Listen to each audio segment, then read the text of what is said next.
وزیر اعظم عمران خان نے کہا ہے کہ پاکستان میں پیٹرول کی قیمت کم ہے، قیمت میں مزید اضافہ کرنا پڑے گا ورنہ خسارہ بڑھ جائے گا۔ مہنگائی کو دیکھتے ہوئے ہم 120 ارب روپے کا پیکج لے کر آئے ہیں جس سے 13 کروڑ لوگ مستفید ہوں گے۔ 6 ماہ تک پیکیج سے گھی، آٹا، دال کی قیمت میں 30% ڈسکاؤنٹ ملے گا۔ 40 لاکھ خاندان کو سود کے بغیر قرض دیں گے۔ کامیاب پاکستان پروگرام کے لیے 1400 ارب روپے دیں گے۔ مارچ 2022 تک پنجاب میں صحت کارڈ کا اجرا کر دیا جائے گا۔ وزیر اعظم نے کہا کہ مجھے خوشی ہے کہ میں سب سے بڑا ویلفیئر پروگرام دے رہا ہوں۔ احساس پروگرام کے ذریعے ڈیٹا اکٹھا کر لیا ہے جسے غریب عوام کو سبسڈی دیں گے۔ ڈیٹا اکٹھا کرنا آسان کام نہیں تھا، 3 سال میں ڈیٹا اکٹھا کیا۔ میں خاص طور پر احساس پروگرام کی ٹیم کو خراج تحسین پیش کرتا ہوں۔ حکومت ملی تو معاشی حالات برے تھے، اقتدار سنبھالا تو تاریخی خسارہ ورثے میں ملا، پہلا سال ملک کو مستحکم کرنے میں لگا۔ ان کا کہنا تھا کہ دوست ملک کے سپورٹ پر ان کے شکر گزار ہیں کیونکہ ان کی مدد سے روپے کو سنبھالنے میں مدد ملا۔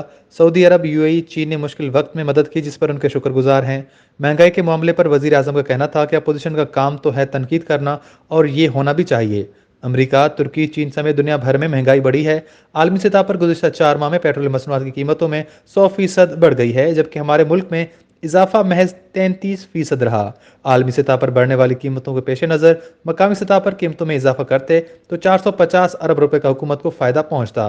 پیٹرول کی قیمت بڑھانی پڑے گی، اگر ہم ایسا نہیں کرتے تو خسارہ بڑھ جائے گا، اس لیے پیٹرول کی قیمت پھر بڑھانی پڑے گی۔ بھارت میں 250 روپے، پاکستان میں پیٹرول 140 روپے فی لیٹر مل رہا ہے۔ بھارت اور بنگلہ دیش میں آٹا 83 روپے فی کلو مل رہا ہے، پاکستان میں 60 روپے کلو مل رہا ہے۔ عمران خان نے کہا کہ پاکستان میں موسم سرما آنے والا ہے اور ساتھ ہی گیس کا مسئلہ بھی جنم لے گا۔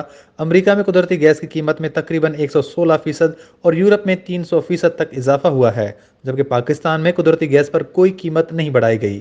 پاکستان میں درآمدی گیس پر قیمت بڑھانے پر مجبور ہیں۔ مہنگائی کا بھاؤ عالمی ہے جس کا ہم سے کوئی تعلق نہیں۔ اپوزیشن پر تنقید کرتے ہوئے ان کا کہنا تھا کہ 30 سال سے جو لوگ پاکستان سے پیسے لوٹ کر باہر لے کر گئے، 2 بڑے خاندانوں سے درخواست ہے آدھا پیسہ واپس لے آئیں، اس کے بعد کھانے پینے کی چیزوں کی قیمت آدھی کر دوں گا۔